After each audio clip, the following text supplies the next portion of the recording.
Yo, top Billin. All right, this particular one has been brewing on the channel for a long time. It's been a long time coming, but I want to segment it out.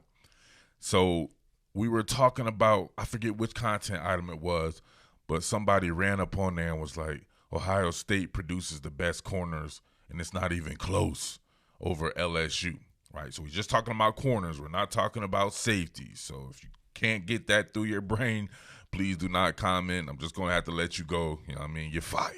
You're fired.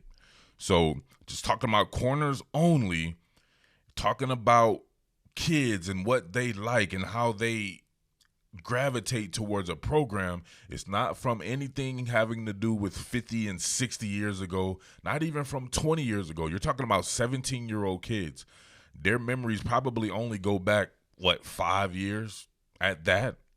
So what have you done in the last 5 years? Who have you produced? Not only who have you put in the league, but what have they done in the league, right? If you're talking about defensive back university, or if you want to segment it out at cornerback university, safety university, it has to do with success in the NFL, because that's when you're promoted. If they see these guys on commercials, they see them on magazines and stuff like that, it's having to do with their professional promotion, and that puts the shine on a particular college program. So we're going to have that. That's where the weight is going to hold, the success in the league. And, of course, you got to value putting guys in the league as well. But I can only value that to a certain degree, because a lot of that comes with hype. But your hype dies once you die in the league. If people are continuously out there killing your ass, if you get what I'm saying. So we'll have a little bit of fun with this, but let's determine who's putting out the better corners between these two teams, all right? What more can I say? Top Billin.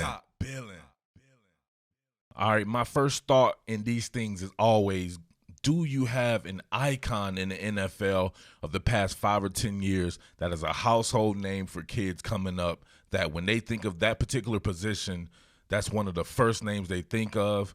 Just think about it like with Julio Jones at Alabama. Every kid out there is a wide receiver, knows who Julio Jones is, and Alabama is always on the map just because of Julio Jones when you're talking about with a kid. If you can sell Julio Jones with your program, that's a feather in your cap, and that's definitely allows you to put your name in the ring for something like wide receiver university. So between these two teams, who has that? LSU. Patrick Peterson. Patrick Peterson is the most celebrated corner of the past 5 to 10 seasons. He had a ton of hype going into college. He had a ton of hype leaving college as a top 5 draft pick. And then he kept that hype up in the NFL, as we can see here. The first and foremost things that get the most points to me is this right here, All-Pro.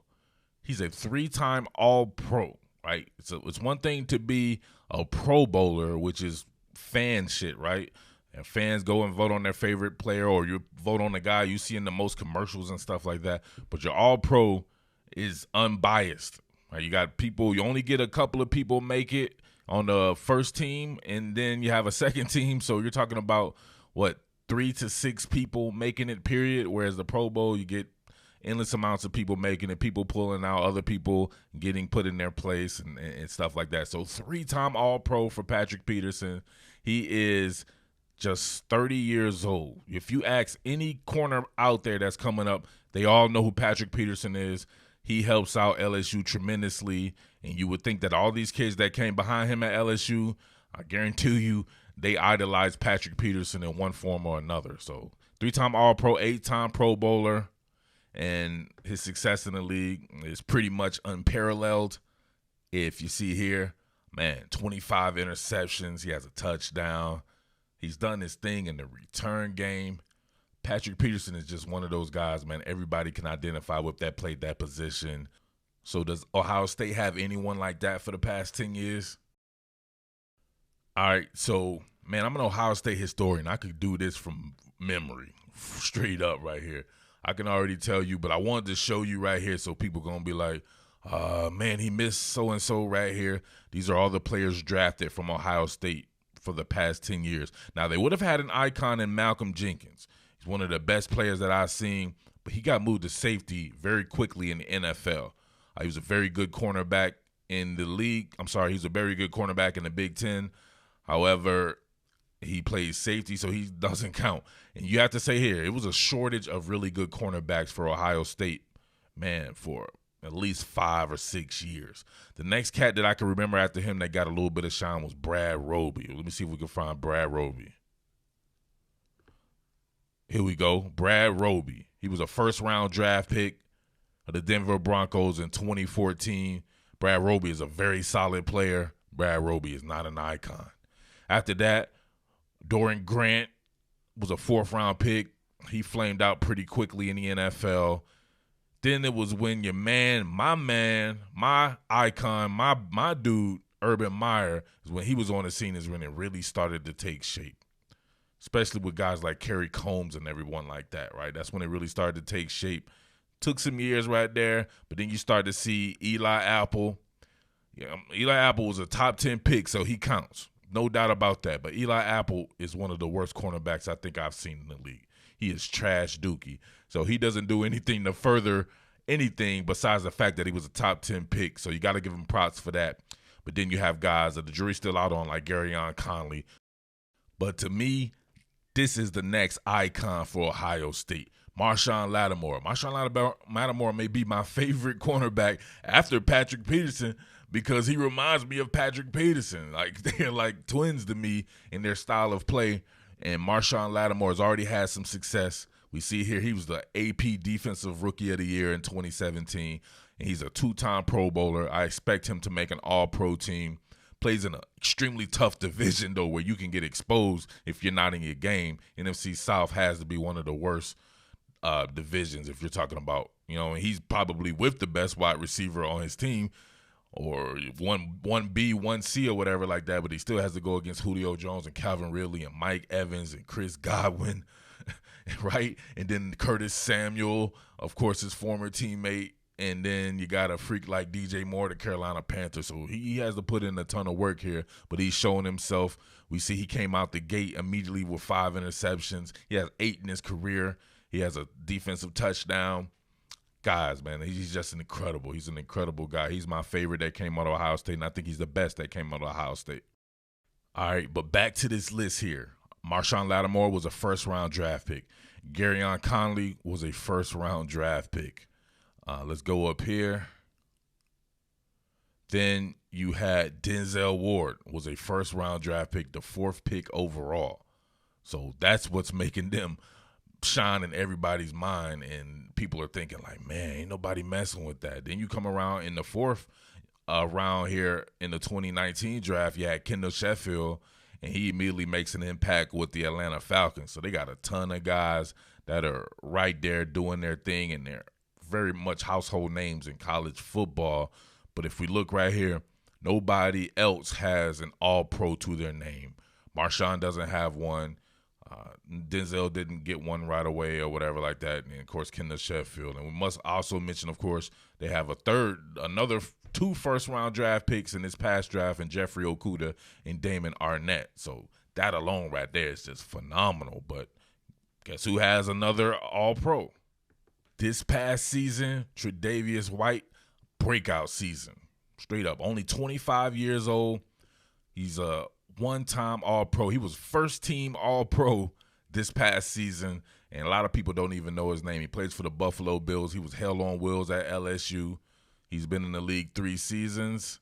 See here, he has 12 interceptions, 180 yards worth of interception return yardage. He's just a lockdown corner.